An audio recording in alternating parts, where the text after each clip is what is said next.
So, welcome y'all to our non-dual meditation class. My name is Mira Funk, licensed clinical social worker and psychedelic guide. And today we're going to do some relaxation and some non-dual meditation, exploration, and a little bit of Q&A at the end.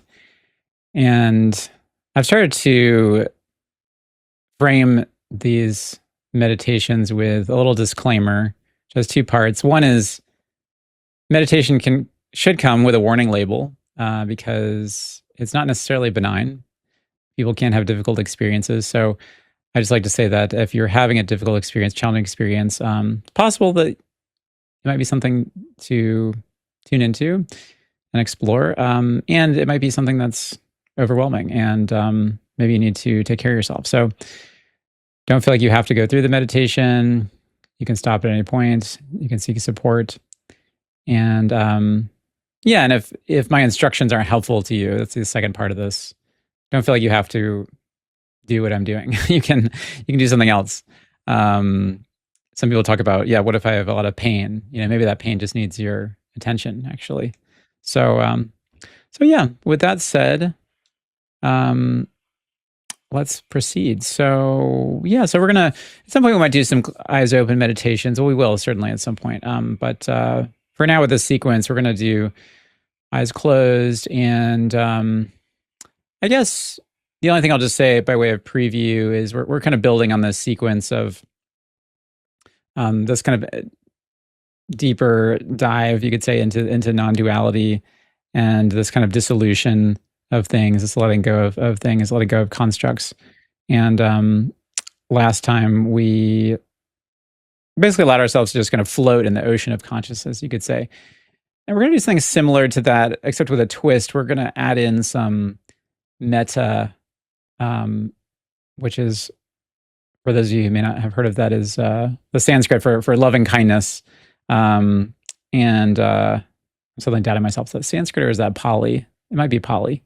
But anyway, or maybe it's both. Sometimes it's the same word. But in any case, it means loving kindness. It comes from the Pali Canon. Certainly it's there. The Brahma Viharas, they call these. And anyway, the reason we're going to do that is I find sometimes that when people do these sort of deconstructive meditations, there can be a sense of fear, of disorientation, of triggering that arises. And so I found that just doing the deconstruction can sometimes be a little triggering. And so I think the loving kindness element helps soothe the nervous system to let you go deeper. So that's the only kind of preview I want to give. So the rest should be pretty self-explanatory as we go along. But let's start with some relaxation. So let's close our eyes and just starting to arrive here.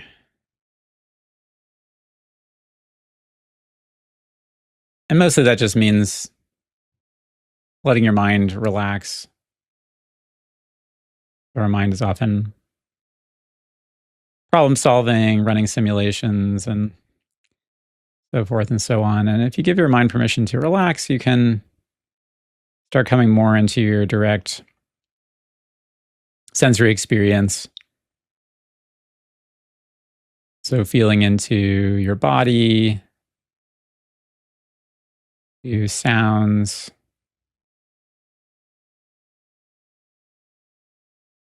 any other sensations you may notice.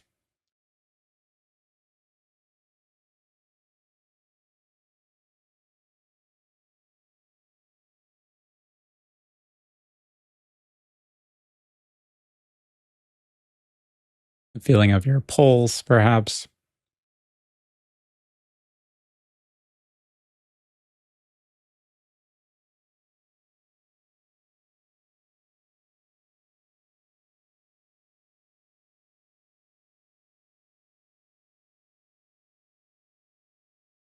And as we're arriving and tuning into the body, you can start to gently attune to your posture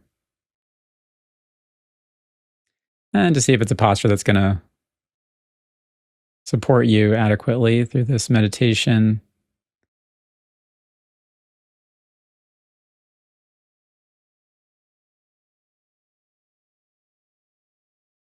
And so you want the skeletal part of you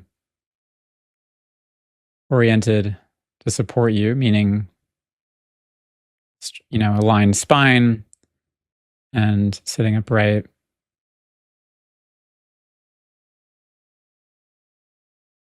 And also cultivating a lot of ease as well. There's this balance point here of presence and bright attention and also relaxation.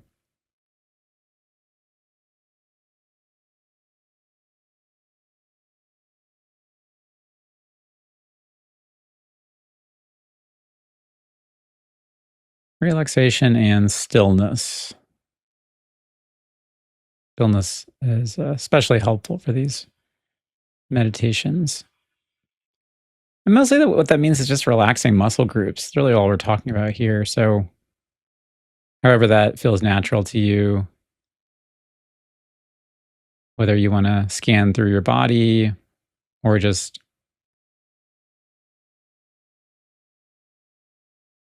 see what naturally pops up in terms of any tension you notice. The question is, where am I holding more tension than I need to? And can I let that go?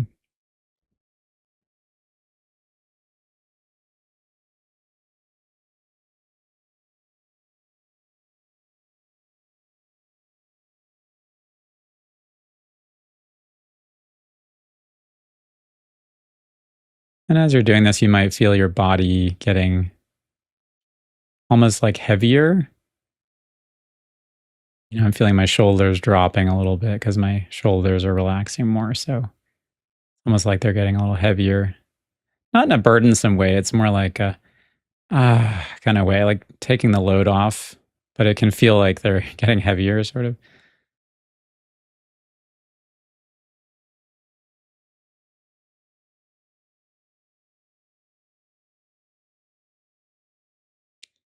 And the same with other parts of your body. So I'm noticing my jaw getting more relaxed, which means it can feel a little heavier. Like it's just, instead of being held in tension, it's just kind of dropping down a little bit because it's looser.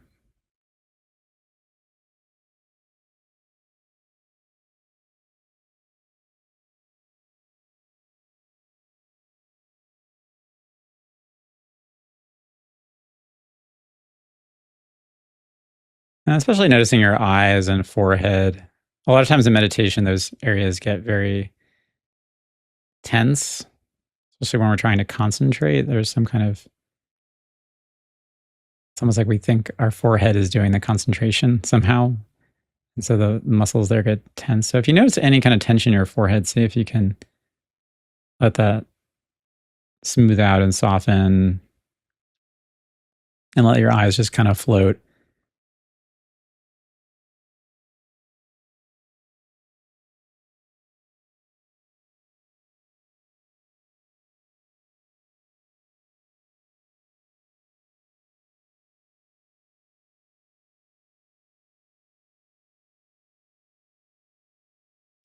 And again, striking that balance between relaxation and bright presence.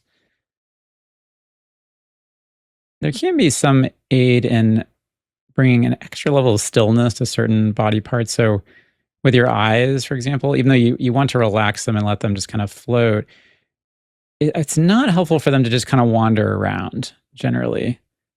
That if their eyes are wandering around, that tends to induce more distraction and just kind of take you out of the meditation. So with your eyes, you ideally want them to be relaxed and just kind of floating, but also relatively still. So that's something else to notice. Usually if your eyes are darting around, your thoughts are darting around as well. And the tongue is also one that can help if you bring stillness to it. Just finding a position in your mouth where you can park it. It's different for different people, but sometimes it's like behind your front teeth or your upper front teeth, like on the roof of your mouth. For other people, it might just be kind of in the bottom of your mouth, but just finding a place for your tongue to settle. So it's relaxed and still, but also not moving. Again, because if our tongue is moving, even in subtle ways, sometimes it's because we're kind of sub-vocalizing or we're ruminating. And it's like our mouth is wanting to speak in subtle ways. So that can help. Still eyes means your eyes aren't searching, so your mind isn't searching. Still tongue means your mind isn't speaking. All these things are connected. So there's little tips that just help settle you a little deeper.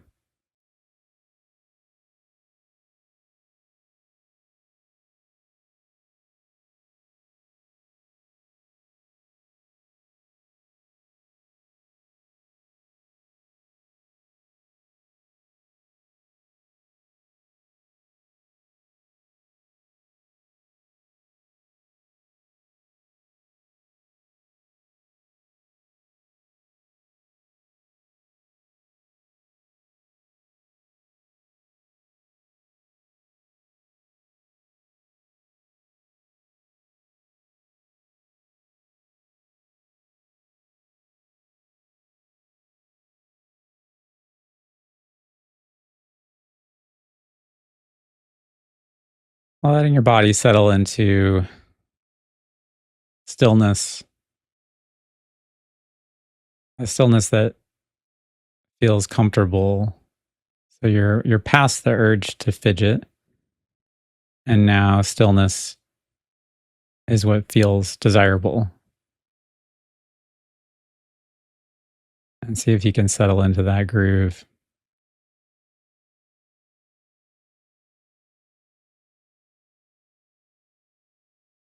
It starts to almost feel as if you can't move. Like there's almost the sensation of being frozen.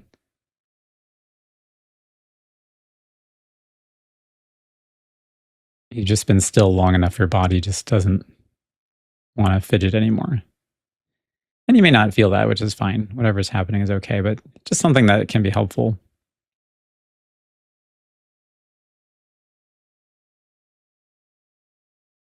And of course, we want to invite in the breath as well. That's always our ally in relaxation. Just checking with your breath. How's it doing? See if there's any residue in your breath of stress from the day, which might look like a shorter breath or like a higher breath up in the chest. And invite the breath in deeper, like a guest, like inviting your breath into your lower abdomen. So feeling on the in-breath, a gentle kind of inflation of your belly.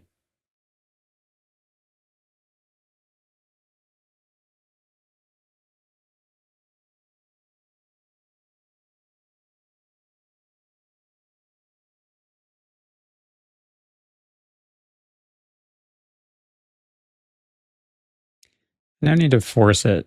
There shouldn't be kind of like an intentional pushing out of the belly muscles. It's just, if you bring the breath down,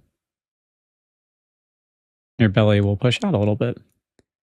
It's out and it's also side to side.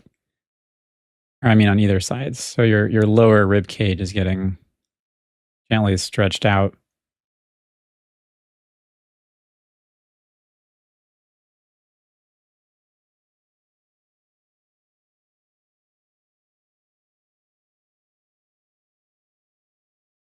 See if you can find that soothing quality of the breath. So not only the sensations, the rhythm of it, which can be very soothing. Also the sound can be like putting your ear in a seashell, like hearing the ocean. So the breath, just like the tides going in and out. It's kind of lulling you deeper into relaxation. But again, not sleepiness or torpor. We're still sitting up straight, keeping our attention bright.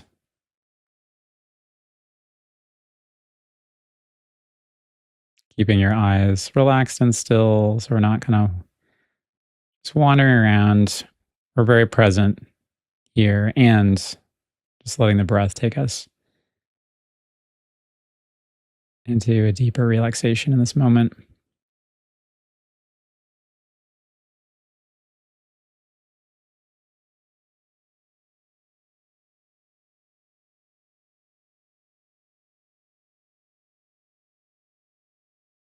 Okay, good. So now that we have come into stillness and some relaxation, it's also totally okay if you don't feel relaxed. Just stay with whatever you're feeling. Well, let's get back to our sequence from last week and kind of pick up where we left off. We always repeat things a little bit, so there's not a break, so we have some familiarity. But then we move forward as well. So we connect everything. So for now, what I'd like you to do is return to this visual of the ocean. So we talked about the tides with the breath, but now let's envision this kind of ocean water that is coming into your awareness.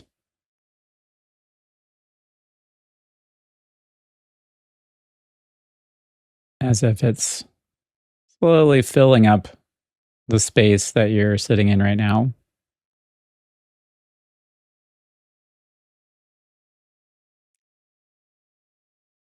And in this visual, everything around you is made of salt. So just imagine that all the furniture, all the walls, the architecture, the earth, everything that's not your body is made of salt. And so as this ocean comes in, the ocean is dissolving everything.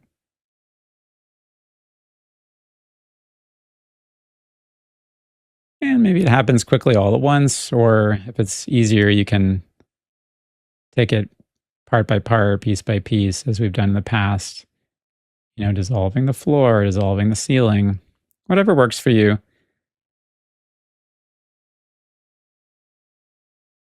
And if certain things feel very rigid and just don't want to dissolve, that's totally fine.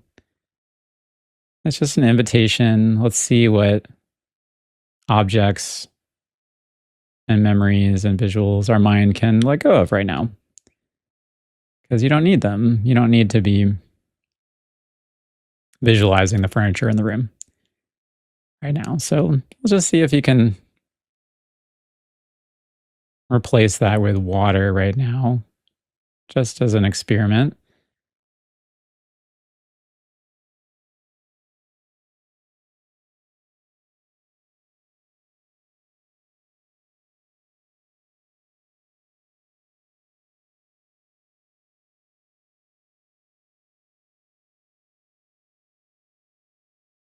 And imagine this water rising higher and higher. So it is not only dissolving everything, but it's also completely submerging you in it.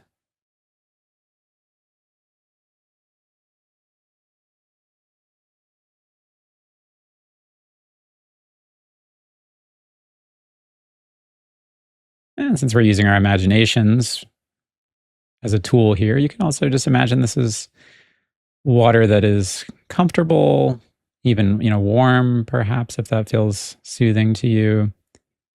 Obviously, you can breathe under the water, so that doesn't pose any problem. So this isn't like being trapped and you're drowning. This is like the water is coming in to surround you and support you.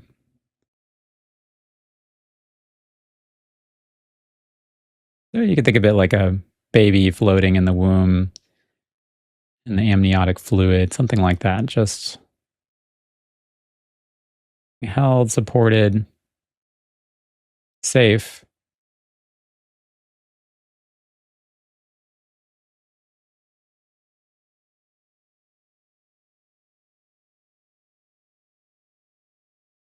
And perhaps at this point, having some sense of letting go of a lot of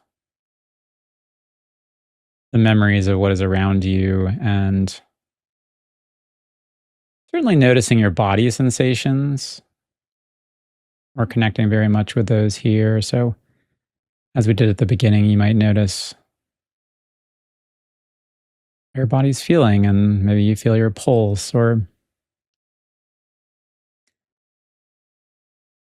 feelings of looseness or tension or temperature or pressure.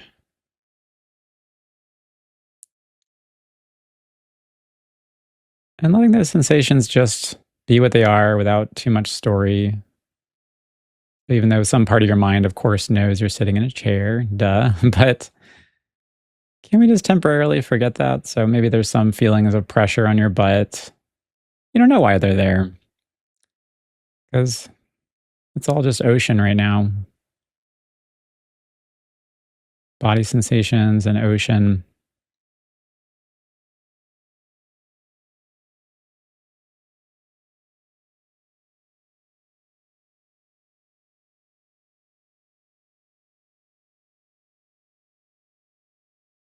And this ocean has now dissolved everything, so it has no edges to it or end to it. It is infinitely deep and wide. So any thoughts you may have of the earth or the universe, etc., let's just allow this oceanic presence to fill and dissolve all of that.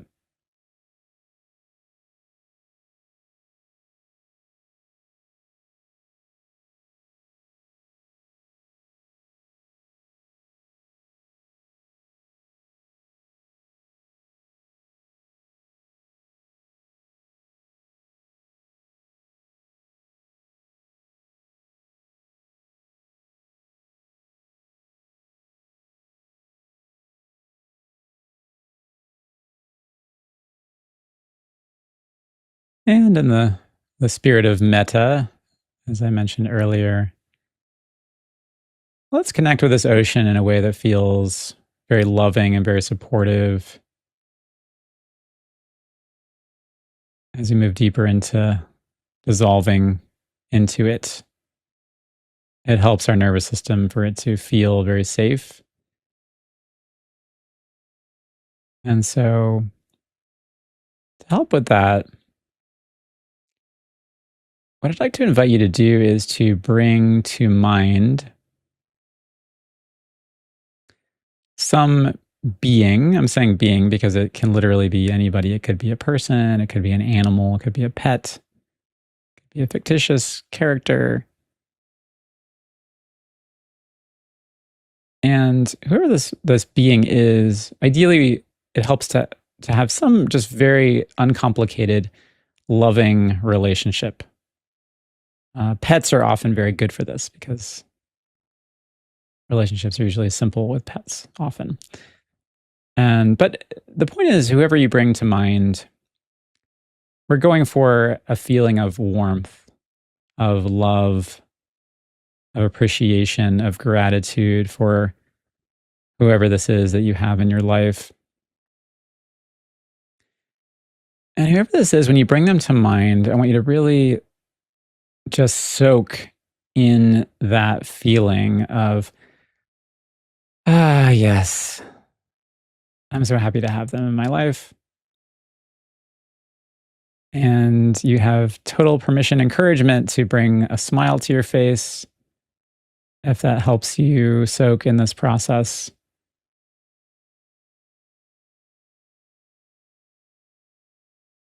And so bringing them to mind and just letting all the feelings come in,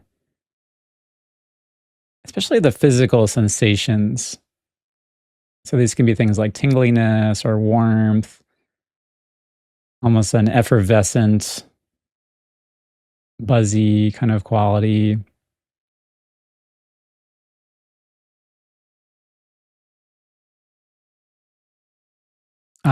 Just so appreciative of this person and so grateful for them or whoever they are, this being, this pet, someone very special.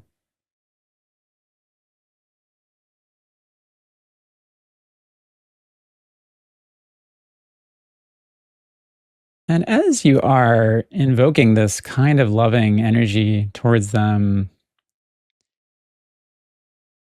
those tingles, those bubbles, whatever you're feeling physically of the warmth, I want you to now extend that kind of loving energy out into the ocean. So almost like, rays of light or however you want to visualize it or feel it, or waves of energy, but just feeling that metta energy that we are charging up here now permeating and filling this ocean.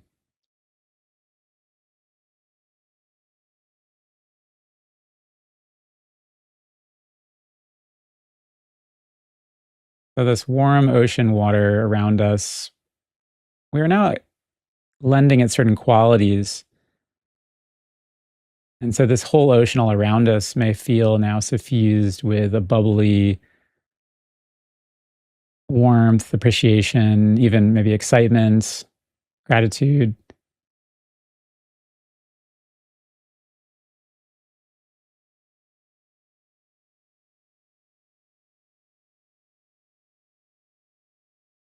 Almost like the whole ocean is becoming carbonated now, like you're in a soda can or something, and it's just everything is getting very fizzy and bright and bubbly and energized.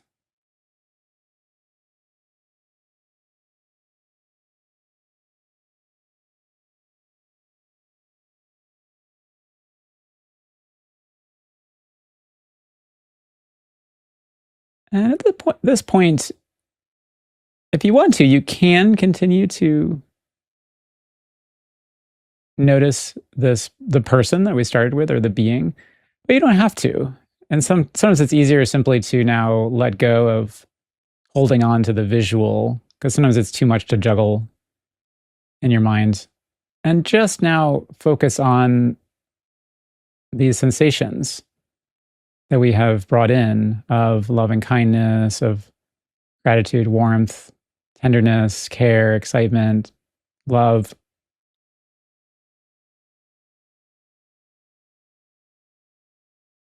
And especially the physical energy of that, just letting it permeate your body and then also radiating out into this ocean so that you are feeling completely held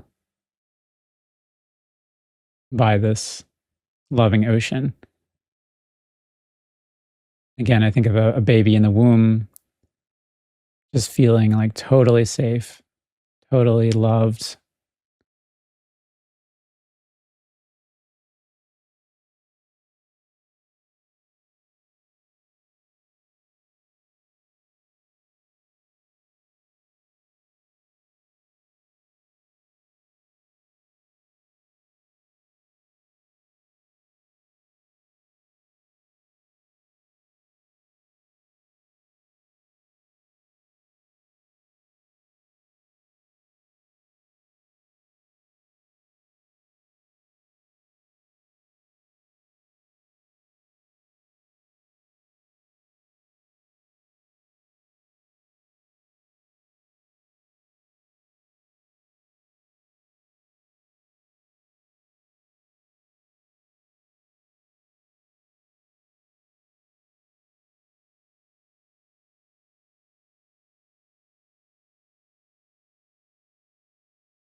And if you find how the whole thing just breaks down because you're lost in thought, it's totally fine.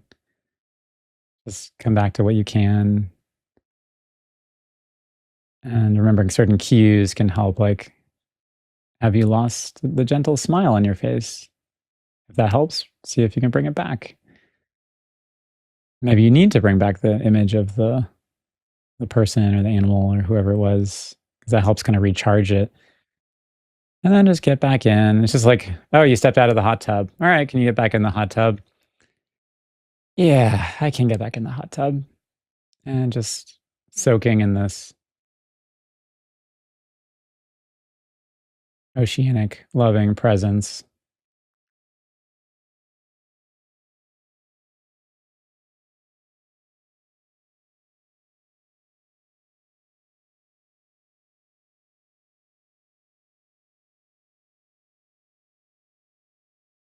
I'm noticing the different sensory ways this might feel. So there might be a sense of warmth, a sense of tingliness.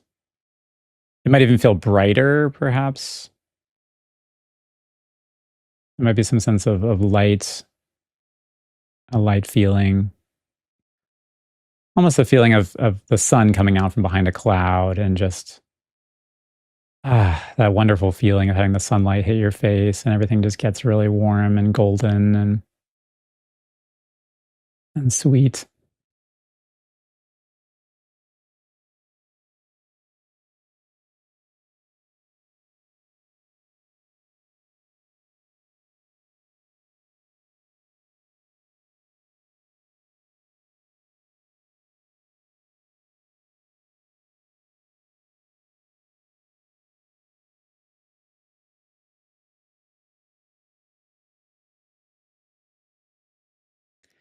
Okay, very good. So you can start to transition now at your own pace. Just slowly opening your eyes.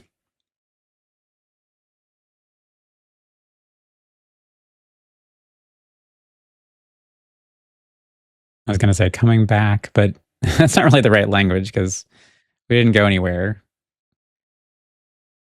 We've been in consciousness, whatever that is, but your sensory experience, let's put it that way. We've been in there the whole time. Your sensory experience, my sensory experience.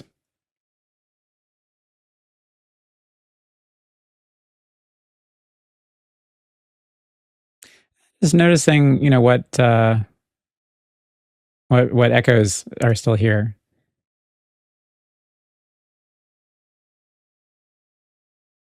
So this is an interesting practice, and in some ways, I when I developed this practice, I shouldn't say develop because it's not something that's like my original thing. Anybody looking at this practice could immediately see elements here that come from many different traditions, specifically kind of like Tibetan, like Mahamudra, Dzogchen type of practices, and also obviously the metta practices.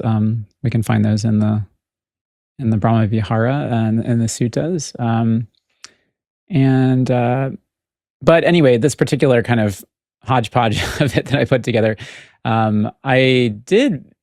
primarily what I do with people is I'm using these meditations to prepare them for a deep psychedelic experience, especially with 5-MeO-DMT. And there's something about my personality and maybe just, I don't know, my attachment style, my trauma history, who knows what, that I have to be aware of, which is a bias I have towards almost like a skepticism or resistance towards pleasure or towards cultivating good states, you might say, and almost this very skeptical, just cold, kind of deconstructive type look at things. I remember in college reading Nagarjuna, who is this Madhyamaka philosopher, and it's just so deconstructive, and I love that. And there's a place for that in my experience with these non-dual investigations. There's this way that our mind has constructed things, and it helps to deconstruct them. And I think that that's a very limited approach if you don't also bring in more constructed states that are cultivated, that I think are very helpful to just show our mind different possibilities and to help actually, you could say, ease or lubricate or soften this kind of process. And the reality is when people are doing these kind of meditations and especially these kind of psychedelic experiences, it's very hard on the nervous system because we're taking lots of, decades in some cases of familiar structures and armoring that people have been living with, and we're inviting them to let go of that armor. And so that can feel very scary, especially with 5-MeO-DMT. I mean, people can shake and scream and sometimes feel like they don't have the wherewithal to even take another dose, which is fine. They can stop, which is the nice thing about that medicine. Um, and if people are trying to kind of go into those really deep depths of letting go, it helps to have a sense of trust, a sense of safety, and a sense of love, I would say.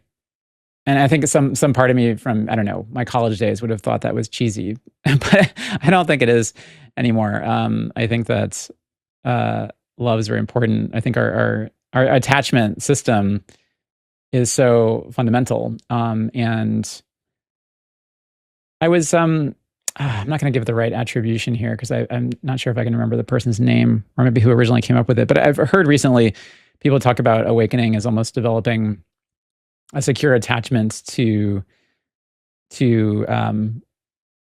awareness, you could say, which is interesting. So, because when we're young, we often develop these sort of attachment challenges because of trauma, and so there's some way that reality or experience just feels fundamentally unsafe.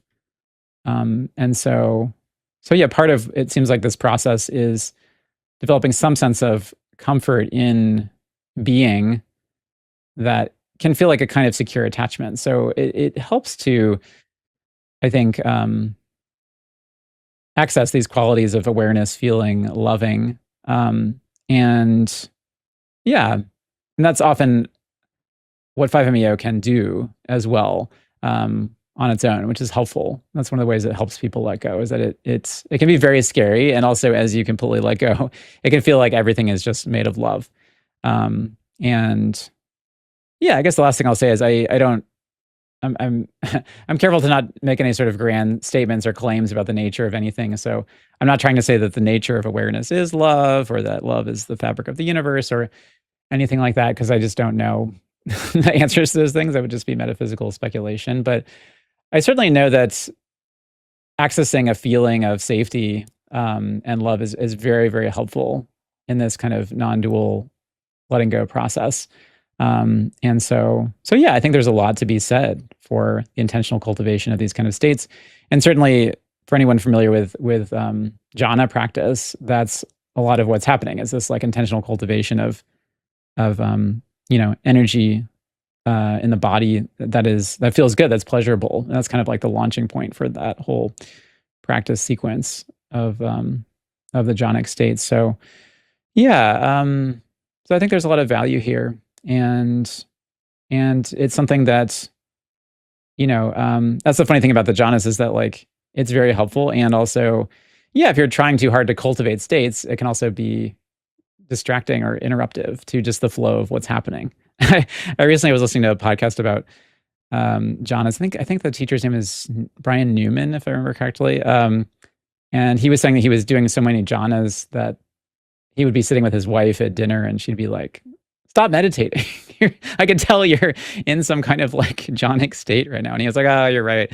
And so yeah, it's like there's all these different ways that we can cultivate working with our minds, and they're like tools. They have their place. And also, yeah, you don't want to like get too into constructed states, because then you might be creating some kind of barrier to what is just coming in, what is happening in your environment, right? Yeah. So anyway, that's kind of the inspiration and just a little backstory of where this comes from. And yeah, I used to do this meditation without the loving kindness, and I found that too many people started to say like, I feel lonely, I feel isolated, I feel unsafe, I feel agitated. And so putting in the loving kindness was like a kind of medicine that just like helps the pill of or what would you say, it's like the sugar that helps the medicine go down. That's the way to say it. Yeah. Anyway, I'm going to open up the floor for questions, and as usual, I have to do quickly just a little shift in my settings here to let people participate. So give me a second. Okay, that should do it. So yeah, any of y'all have any questions or reports, comments, anything? I'm happy to hear.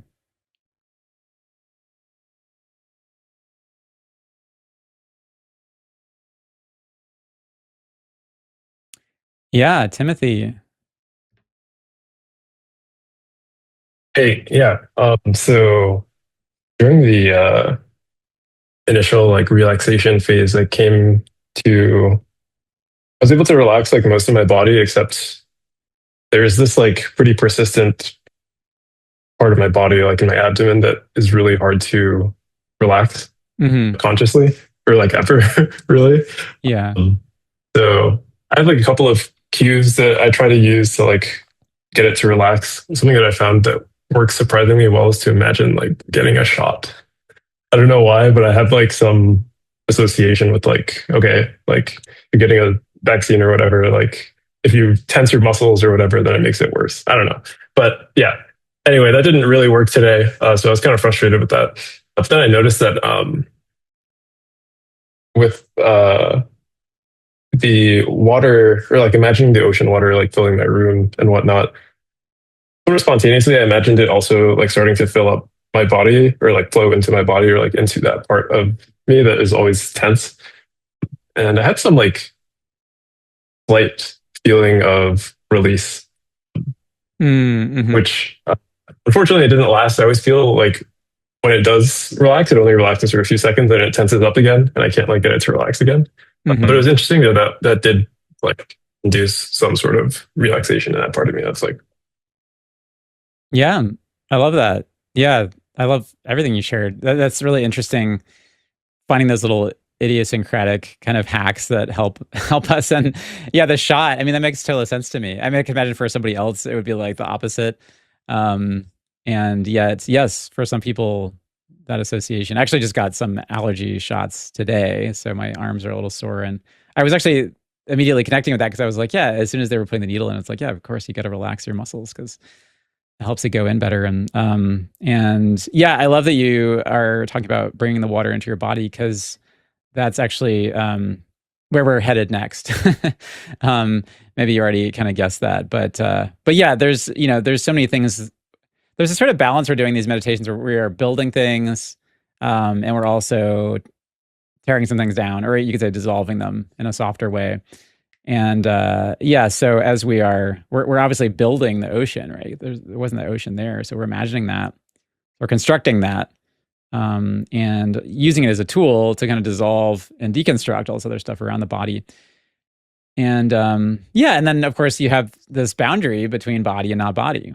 That's another kind of construct. And so where we are headed is exactly what you did spontaneously. So there's a lot of, I was very insightful is saying, yeah, what happens if we dissolve that boundary? And then, yeah, a lot of times that can help with relaxation. Yeah. Yeah, it's interesting how that happens. It's like, I mean, the muscle group, right? It's like if there's tension, I mean, there's a physical sensation there of some kind of gripping or pressure or something like that. But then usually there's some also way that our mind is mapping or visualizing the body at that part. And so I find that I hope this makes sense. It's almost like the visual is like a little box that kind of like keeps the tension tight. And so when you allow the visual map of that particular body part to kind of loosen up, and I think that's what bringing the water in is doing, then you get the same sensations. There's some kind of clenching or whatever it is, but suddenly they're not sort of being mapped in that particular size, particular shape. And it's almost like they're allowed to kind of expand or grow or flex or whatever. And that seems to help whatever is locked in there, the muscles also kind of soften. It's interesting process. So yeah, I love that you did that spontaneously. And I'm looking forward to seeing how the more we do that going forward, that might be helpful for you. Yeah. All right. Great. Anything else? Still got a few minutes left. Yeah. I gotta just curious. Was there any like rhyme or reason to structuring this one the way you did, like doing the ocean and then the metta afterwards? As opposed to like the metta first, or yeah, the metta first. That's kind of what it was. Yeah. I mean, I don't. I could see it working the other way too. I think I'm sitting with how it's like, why did I do it that way? I feel like, yeah, I mean, you could, yeah, I could totally see it doing the other way, right? that's what I love about these. I think these meditations is like open source, right? So you can just sort of Hmm. like, that's why I often tell my clients, I'm like, take what I've given you, but just make it your own, remix it, you know? So yeah, I don't know why I hadn't considered that, but I'm trying to think through what that would look like. So you could sit and you could, uh, just bring in the loving kindness, right? And then maybe sort of like open that up in some kind of radiant way. And then that could become the ocean and that could come in. Yeah, you could do that. I don't know. Yeah, I'm not really sure. It's just sort of it's probably honestly the reason I did it that way is just because I had one sequence for a long time with the ocean, and then I was like, something's missing, so I kind of like injected it at that particular point. But yeah, I don't know. Yeah, do you have any reason? I'm just sort of spitballing here. Like, can you think of any reason why one would work better than the other? Maybe for a different person. I'm just kind of curious. I Yeah. think I obviously like resonate very much with what you were saying earlier. Like I kind of resist the loves, and Hmm. metas like can be quite difficult, and usually that means it's very important. So I guess I also notice for me personally, this is just me. I still there's something that's always judging my meditation. I'm not doing it right, or there's certain phenomena that are coming in that are forbidden. And typically, like in this case, when we switched to the meta, it was like I felt more of an opening. Like I Mm. just started to welcome everything that was coming in, whether it was good or I don't know, whether it was a good meditation, proper meditation, it didn't really matter at that point. And so, yeah, I guess it just kind of occurred to me like having that safety up front could potentially address some of the fears that would come Hmm. along Hmm. with dissolving and practices like that. Yeah. Yeah. Yeah. Yeah. There's a great case for it. Yeah. I was just noticing like letting the question sit and seeing what bubbles up in my mind. And I was Hmm. like, yeah, why do I do it that way? And it's part of it. Yeah. It seems like maybe part of it is it almost feels like the furniture or something like that is sort of like in the way of all the expansion of the loving energy. And so it's sort of like, it's like clearing the decks of just like mental Okay. baggage. And then, Yeah. yeah, but you could, yeah, I mean, yeah, I can't think of like a really strong reason to do it one way or the other. And that'll be interesting. I'll sit with that. Maybe I'll experiment with people's permission to see what works for them, or maybe even ask people, what do you think would work better for you? Because yeah, maybe some people would find doing the meta first kind of a comfort before we even begin any of it. Yeah, yeah, I don't know. That's a good question. Yeah, that's what I love about all this stuff. It's like there's just so many different tools, and I feel like I'm constantly learning and learning from not only teachers and books and stuff like that, but learning from people I'm working with, like you. It's like Mhm. giving that feedback. It's like, huh, I hadn't thought about that. Yeah, the remix, sure. Cool. All right. Well, we're at time, so yeah, thank you and everyone, and let me put myself back on spotlight as I do my usual outro. And there we go. So yeah, thank you for being here, and thanks for watching. For those of you who are watching this on YouTube, and yeah, as usual, I just like to encourage people if you find this useful at all, it would be great to do the usual like and subscribe. It helps my channel grow and helps me remove ads off of here, which is my goal. I'm getting there little by little to the 1K mark. Once I get there, I can finally take the ads off.